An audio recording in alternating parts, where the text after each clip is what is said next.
Have you ever noticed the things we often ignore? The old, the simple, the quiet parts of life. The clothes we once loved. The friends who stayed when no one else did. The parents who silently sacrificed everything. And the peace we forget in our rush for more. These are the things that shape us. And today, we're going to uncover why the most valuable treasures in life are often the ones we take for granted. There comes a moment in everyone's life when we open an old wardrobe, and something inside whispers, "You've forgotten me." You pull out a shirt faded by time, a jacket that no longer fits your shoulders, a dress that's lost its color but not its story. You hold it for a second, and a wave of memory begins to rise. You remember the day you first wore it, maybe your first job interview, your first date at a festival with friends, or that one day you laughed until your stomach hurt.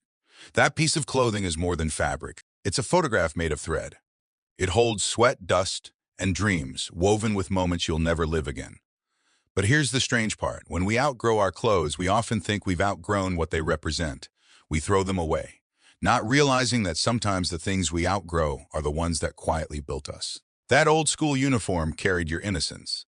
Those torn jeans witnessed your rebellion, your youth, your freedom. That faded t-shirt from your first concert is soaked in every lyric you once screamed with joy.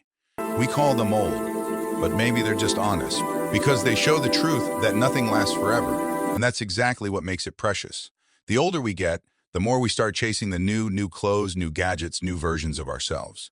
But in that race for newness, we forget that the old ones gave us everything we have. We say, this shirt is outdated. But was it outdated when it gave you confidence on your first day? This jacket doesn't suit me anymore.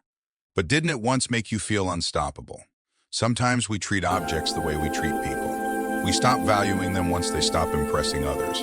We don't see the meaning, only the appearance. And we forget that memories don't fade because they're old, they fade because we stop looking at them. There's a story behind every thread. A mother who stitched your button back before school. A father who bought you your first winter coat when money was tight. A friend who gifted you that hoodie and said, "Keep it, you look good in it." Years later, those people may change, drift, or fade away. But the clothes remain, quietly holding their love. That's why old clothes aren't just worn out, they're worn in. They've lived life with you. They've been rained on, cried on, laughed in. They've seen the best and worst of your days and never complained once. And maybe that's the message: to slow down, to stop replacing everything that ages, because not everything old has lost its worth. Some things have earned it. So before you throw away that shirt, hold it for one last moment. Remember the version of you that wore it, the laughter that echoed through it, the person you used to be before the world told you to become someone else. Maybe the point isn't to hold on to the fabric, but to hold on to the feeling, to be grateful for what carried you this far. Because everything you are today was once just a dream in the heart of who you used to be. And sometimes when life feels heavy, you don't need something new to feel alive again. You just need to remember who you were before you forgot. Because the truth is, the most beautiful things in life aren't brand new. They're the things that stayed with you long after their shine faded. Old clothes, old memories, old versions of ourselves. They all whisper the same thing. Don't forget where you came from. Because in those threads, you'll find the person who once believed that even the smallest things could make life beautiful. 2. Poor friend Finney, the richness of a pure heart. There was a time in your life when friendship didn't need to be measured in money, cars, or status. It was measured in laughter, trust, and time. Remember that one friend who never had much, but always gave everything they could. The one who showed up, even when they had nothing to offer but their presence. They were never dressed in brands, never posted pictures to prove they cared. They didn't have fancy words, but they had something rare, a genuine heart. They shared their lunch when you had none. They listened when no one else cared. They saw your pain before you ever said a word. Back then, life was simple. Friendship wasn't about who could afford more. It was about who could stay when things got hard. That poor friend, maybe you didn't realize it then, but they were richer in spirit than anyone you've met since. As time passed, life got busier. You found new people, new circles. You met successful ones, influential ones, ones who spoke well but listened less slowly. You drifted from that old friend. You told yourself it was natural, that everyone grows up and moves on. But deep down, some part of you knew. You didn't just grow up, you grew apart. You started chasing dreams, building your life, climbing ladders that led to higher floors, but lonelier views. And one day, maybe years later, you saw that old friend again, standing on the same street corner, wearing the same simple smile.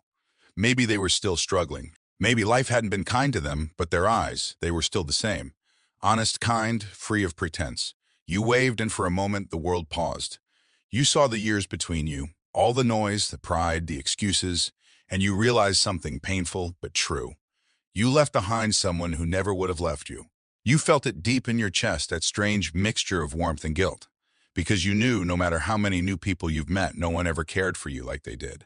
They had nothing, yet gave everything. And it hit you. Life had fooled you.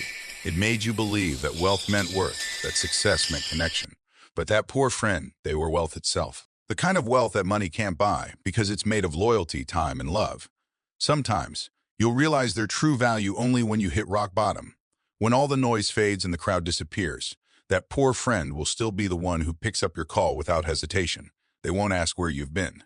They'll just say, "Are you okay?" That's real wealth. That's real friendship too, poor friend diverting. The richness of a pure heart. So if you still have someone like that in your life, hold on to them. Don't wait for the right time to reconnect. Don't assume they'll always be there. Call them, visit them, say thank you. Tell them they mattered, because they did. And if you've lost that friend, honor them by being that kind of person to someone else. Be the one who listens when the world is too loud. Be the one who helps, even when no one is watching. Be the kind of soul that money can't measure. The poor friend, the one who gave you everything without ever keeping count. They were never poor. They were rich in all the ways that matter, rich in love, loyalty, kindness, and heart. 3. Old parents serving the silent sacrifice when we were young. Our parents were our entire world. They held our hands when we couldn't walk, fed us when we couldn't eat, and stayed awake through nights when we were sick or scared. They gave us their time, their sleep, and their dreams, and they never asked for anything in return. But as we grow older, life quietly changes roles. We get busy, we start building our own worlds, our jobs, our relationships, our future.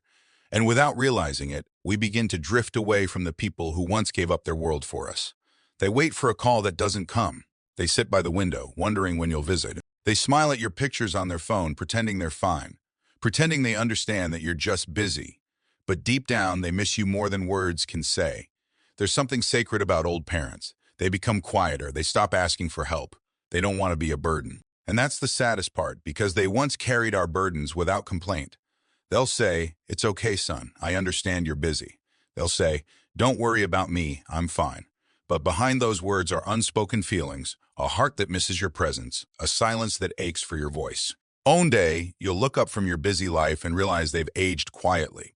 Their hair has turned white, their hands have grown fragile, their memory sometimes slips.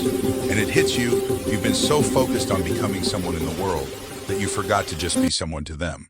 There's a kind of wealth that only parents give. It's not money, not property, not inheritance. It's love, time, and sacrifice. They gave you their youth so you could have a future.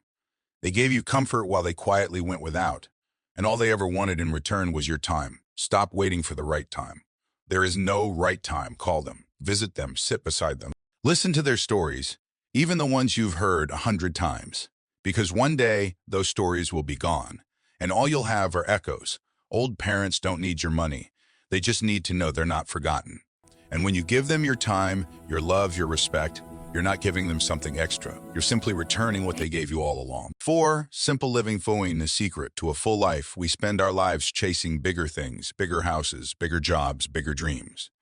But somewhere in that chase, we forget that the happiest moments in life are often the smallest ones. The sound of morning birds, the smell of rain on dry soil, a quiet meal with someone who truly listens, a walk with no destination. Simple living isn't about having less. It's about needing less. It's not about giving up comfort. It's about realizing that real comfort comes from within, not from what surrounds you. When was the last time you felt truly at peace? Was it when you bought something new? Or was it when you sat with someone you love, without checking your phone, without rushing anywhere? Just being there in the moment. We've been taught that happiness is somewhere ahead of us. One promotion away, one purchase away, one dream away. But simple living teaches you that happiness isn't found in more. It's found in enough food on your plate, enough love in your heart, enough purpose to wake up and smile. You don't need the world to notice you to feel fulfilled. You just need to notice the world that's already around you. When you live simply, you start to see beauty in ordinary things. The way sunlight filters through your window, the way your parents smile when you visit, the way laughter fills a small room and makes it feel like home. These are the things we overlook while running toward things that don't last. Life is not meant to be a race, it's meant to be a rhythm.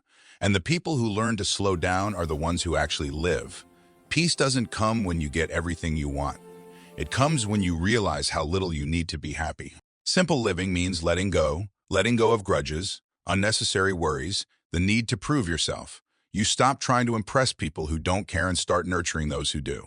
You stop rushing to the next thing and start cherishing the moment you're in.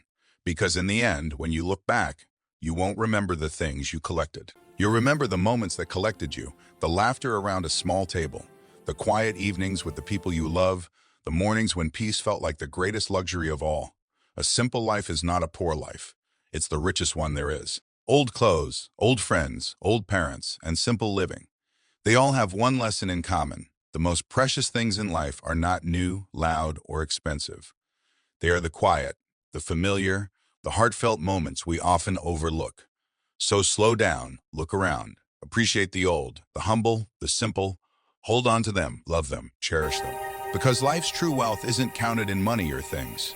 It's measured in memories, love, and presence.